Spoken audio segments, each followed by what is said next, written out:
दोस्तों सोचिए, अगर आपका स्मार्टफोन या फिर लैपटॉप कॉन्स्टेंटली हैंग होना शुरू हो जाए, या फिर बहुत ही स्लो चलने लगे, या फिर बिल्कुल ही ना चले, तो आपको कितनी ज़्यादा प्रॉब्लम होती है।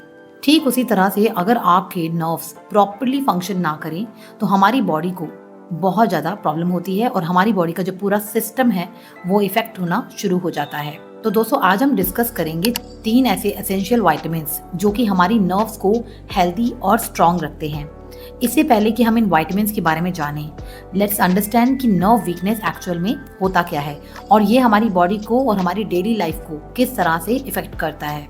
दोस्तों इमेजिन कीजिए कि आप टाइपिंग कर रहे हैं लेकिन आपके फिंगर्स में नमनेस या फिर टिंगलिंग फील होने लगती है, या फिर आप मॉर्निंग वॉक पे निकले हैं और आपके लेग्स के अंदर स्ट्रेंथ ही नहीं आ रही है और आपको चलने में दिक्कत हो रही है, या फिर बैठे बैठे ही आपके हाथ पैरों में बर्निंग सेंसेशन या झुंझुनाहट फील होने लगती है। ये कुछ ऐसे सिम्टम्स हैं जो कि नर्व वीकनेस की तरफ इशारा करते हैं और ये सिम्टम्स को आमतौर पर हम लोग इग्नोर कर देते हैं, लेकिन इनका इम्पैक्ट हमारी डेली लाइफ के ऊपर बहुत ज्यादा डीप होता है।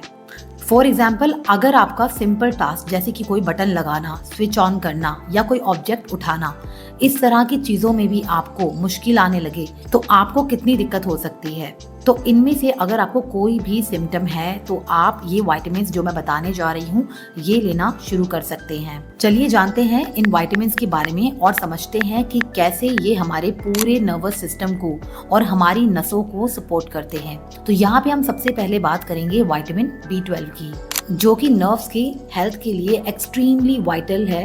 विटामिन B12 और उसका सबसे बड़ा कारण है कि विटामिन B12 हमारे नर्व सेल्स के प्रोटेक्टिव कवरिंग यानी कि माइलिन शीट की फॉर्मेशन में हेल्प करता है। ये बिल्कुल वैसे ही है जैसे कि इलेक्ट्रिक वायर्स जो होती हैं वो प्लास्टिक से कवर्ड होती हैं।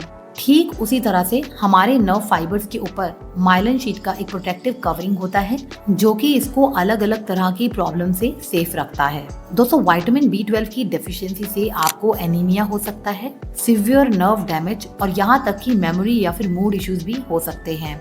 यहाँ पर विटामिन B12 के सोर्सेज की बात करें तो दोस्तों ये नेचुरली पाया जाता है मेनली एनिमल बेस्ड प्रोडक्ट्स के अंदर, जैसे कि मीट, फिश, एग्स और डेयरी प्रोडक्ट्स।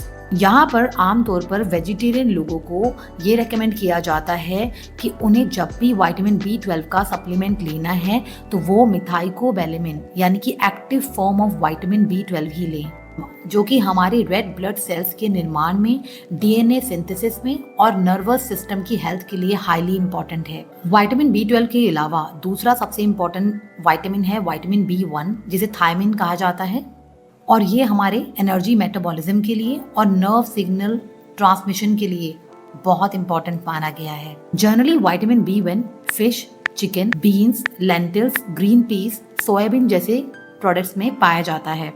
इसके अलावा आप इसकी कमी को पूरा कर सकते हैं सनफ्लावर सीड्स या फिर फ्लैक्स सीड्स का सेवन करके। इसके अलावा विटामिन B6 तीसरा ऐसा विटामिन है जो कि बहुत बड़ा रोल प्ले करता है nerve signalling and brain function में। दोस्तों विटामिन B6 हमारी माइलिन शीट के फॉर्मेशन में बहुत ज्यादा हेल्प करता है। अगर हम इसके सोर्स की बात करें तो मेनली ये चिकन या एग्स या फिश के अंदर और कहीं कहीं जगह पर आलू के अंदर भी पाया जाता है। दोस्तों अगर आप इस तरह के सप्लीमेंटेशन ले रहे हैं तो इसका मतलब ये नहीं है कि आपको बैलेंस डाइट लेने की जरूरत नहीं है और जो मर्जी है आप वो खाएं, ऐसा बिल्कुल नहीं है। आपको हेल्दी और बैलेंस डाइट लेना इक्वली इम्पोर्टेंट है, इसलिए अपनी डाइट में आप जंक फूड को अवॉइड करें और हेल्दी बैलेंस्ड मील के साथ में ये सप्लीमेंटेशन लें। ऐसा करने से आप देखेंगे कि आपको नसों की कमजोरी और झुंझुनाहट कैसे चुटकियों में दूर हो जाएगी। तो दोस्तों अगर ये वीडियो अच्छा लगा है तो लाइक एंड सब्सक्राइब करना ना भूलें।